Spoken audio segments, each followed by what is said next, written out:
California ਦੇ ਵਿੱਚ ice ਵਾਲਿਆਂ ਨੇ ਚੁੱਪ-ਚੁਪੀਤੇ ਇੱਕ ਡਿਟੈਂਸ਼ਨ ਸੈਂਟਰ ਨਵਾਂ ਜਿਹੜਾ ਮੈਕਫਾਰਲੈਂਡ ਦੇ ਵਿੱਚ ਖੋਲ੍ਹ ਦਿੱਤਾ ਹੈਗਾ। ਇੱਥੇ ਪਹਿਲਾਂ ਇੱਕ ਜੇਲ੍ਹ ਹੁੰਦੀ ਸੀਗੀ।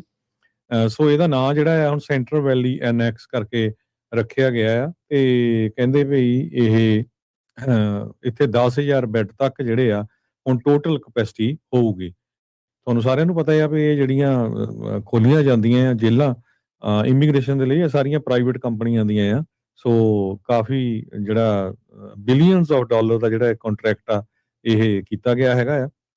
ਜਦੋਂ ਤੋਂ ਹੀ ਡੋਨਲਡ ਟਰੰਪ ਉਹਨਾਂ ਨੇ ਆਫਿਸ ਆਪਣਾ ਇੰਚਾਰਜ ਲਿਆ ਹੈਗਾ ਆ ਤੇ ਪ੍ਰਾਈਵੇਟ ਪ੍ਰਿਜ਼ਨਸ ਜਿਹੜੀਆਂ ਆ ਉਹ ਕਾਫੀ ਜ਼ਿਆਦਾ ਜਿਹੜੀਆਂ ਆ ਉਹਨਾਂ ਨੂੰ ਕਨਵਰਟ ਕੀਤਾ ਜਾ ਰਿਹਾ ਹੈਗਾ ਆ। 5337 ਲੋਕ ਕੈਲੀਫੋਰਨੀਆ ਦੇ ਇਮੀਗ੍ਰੇਸ਼ਨ ਫੈਸਿਲਿਟੀ ਦੇ ਵਿੱਚ ਇਸ ਟਾਈਮ ਦੇ ਉੱਤੇ ਹੈਗੇ ਆ। 72% ਜ਼ਿਆਦੇ ਆ ਪਿਛਲੇ ਸਮੇਂ ਨਾਲੋਂ।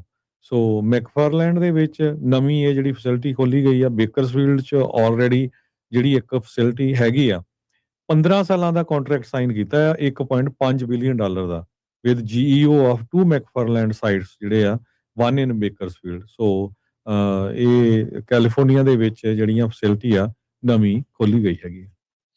ਜੀ ਕੈਲੀਫੋਰਨੀਆ ਦੇ ਵਿੱਚ ਆਈਸ ਵਾਲਿਆਂ ਨੇ ਚੁੱਪ-ਚੁਪੀਤੇ ਇੱਕ ਡਿਟੈਂਸ਼ਨ ਸੈਂਟਰ ਨਵਾਂ ਜਿਹੜਾ ਮੈਕਫਾਰਲੈਂਡ ਦੇ ਵਿੱਚ ਖੋਲ੍ਹ ਦਿੱਤਾ ਹੈਗਾ। ਇੱਥੇ ਪਹਿਲਾਂ ਇੱਕ ਜੇਲ੍ਹ ਹੁੰਦੀ ਸੀਗੀ। ਸੋ ਇਹਦਾ ਨਾਂ ਜਿਹੜਾ ਆ ਹੁਣ ਸੈਂਟਰਲ ਵੈਲੀ ਐਨੈਕਸ ਕਰਕੇ ਰੱਖਿਆ ਗਿਆ ਆ ਤੇ ਕਹਿੰਦੇ ਵੀ ਇਹ ਇੱਥੇ 10,000 ਬੈੱਡ ਤੱਕ ਜਿਹੜੇ ਆ ਹੁਣ ਟੋਟਲ ਕਪੈਸਿਟੀ ਹੋਊਗੀ। ਤੁਹਾਨੂੰ ਸਾਰਿਆਂ ਨੂੰ ਪਤਾ ਆ ਵੀ ਇਹ ਜਿਹੜੀਆਂ ਖੋਲ੍ਹੀਆਂ ਜਾਂਦੀਆਂ ਆ ਜੇਲ੍ਹਾਂ ਇਮੀਗ੍ਰੇਸ਼ਨ ਦੇ ਲਈ ਇਹ ਸਾਰੀਆਂ ਪ੍ਰਾਈਵੇਟ ਕੰਪਨੀਆਂ ਦੀਆਂ ਆ। ਸੋ ਕਾਫੀ ਜਿਹੜਾ ਬਿਲੀਅਨਸ ਆਫ ਡਾਲਰ ਦਾ ਜਿਹੜਾ ਕੰਟਰੈਕਟ ਆ ਇਹ ਕੀਤਾ ਗਿਆ ਹੈਗਾ ਆ। ਜਦੋਂ ਤੋਂ ਹੀ ਡੋਨਲਡ ਟਰੰਪ ਉਹਨਾਂ ਨੇ ਆਫਿਸ ਆਪਣਾ ਇੰਚਾਰਜ ਲਿਆ ਹੈਗਾ ਆ ਤੇ ਪ੍ਰਾਈਵੇਟ ਪ੍ਰਿਜ਼ਨਸ ਜਿਹੜੀਆਂ ਆ ਉਹ ਕਾਫੀ ਜ਼ਿਆਦਾ ਜਿਹੜੀਆਂ ਆ ਉਹਨਾਂ ਨੂੰ ਕਨਵਰਟ ਕੀਤਾ ਜਾ ਰਿਹਾ ਹੈਗਾ ਆ। 5337 ਲੋਕ ਕੈਲੀਫੋਰਨੀਆ ਦੇ ਇਮੀਗ੍ਰੇਸ਼ਨ ਫੈਸਿਲਿਟੀ ਦੇ ਵਿੱਚ ਇਸ ਟਾਈਮ ਦੇ ਉੱਤੇ ਹੈਗੇ ਆ। 72% ਜ਼ਿਆਦੇ ਆ ਪਿਛਲੇ ਸਮੇਂ ਨਾਲੋਂ।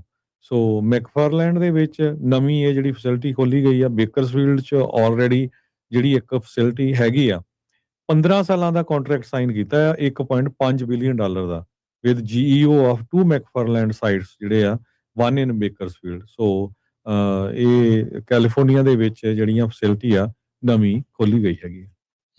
ਜੀ ਕੈਲੀਫੋਰਨੀਆ ਦੇ ਵਿੱਚ ਆਈਸ ਵਾਲਿਆਂ ਨੇ ਚੁੱਪ-ਚੁਪੀਤੇ ਇੱਕ ਡਿਟੈਂਸ਼ਨ ਸੈਂਟਰ ਨਵਾਂ ਜਿਹੜਾ ਮੈਕਫਾਰਲੈਂਡ ਦੇ ਵਿੱਚ ਖੋਲ੍ਹ ਦਿੱਤਾ ਹੈਗਾ। ਇੱਥੇ ਪਹਿਲਾਂ ਇੱਕ ਜੇਲ੍ਹ ਹੁੰਦੀ ਸੀਗੀ।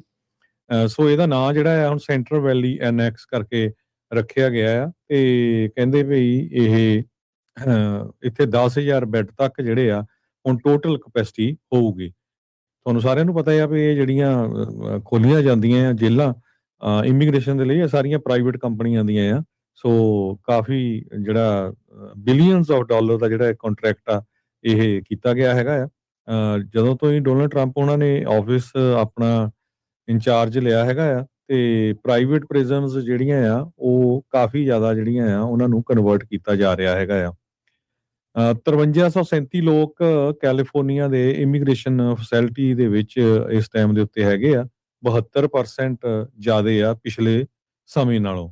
ਸੋ ਮੈਕਫਾਰਲੈਂਡ ਦੇ ਵਿੱਚ ਨਵੀਂ ਇਹ ਜਿਹੜੀ ਫੈਸਿਲਿਟੀ ਖੋਲੀ ਗਈ ਆ। ਬੇਕਰਸਫੀਲਡ 'ਚ ਆਲਰੇਡੀ ਜਿਹੜੀ ਇੱਕ ਫੈਸਿਲਿਟੀ ਹੈਗੀ ਆ 15 ਸਾਲਾਂ ਦਾ ਕੰਟਰੈਕਟ ਸਾਈਨ ਕੀਤਾ ਆ 1.5 ਬਿਲੀਅਨ ਡਾਲਰ ਦਾ with GEO of 2 McFarland sites ਜਿਹੜੇ ਆ 1 ਇਨ ਬੇਕਰਸਫੀਲਡ। ਸੋ ਇਹ ਕੈਲੀਫੋਰਨੀਆ ਦੇ ਵਿੱਚ ਜਿਹੜੀਆਂ ਫੈਸਿਲਿਟੀ ਆ ਨਵੀਂ ਖੋਲੀ ਗਈ ਹੈਗੀ। ਜੀ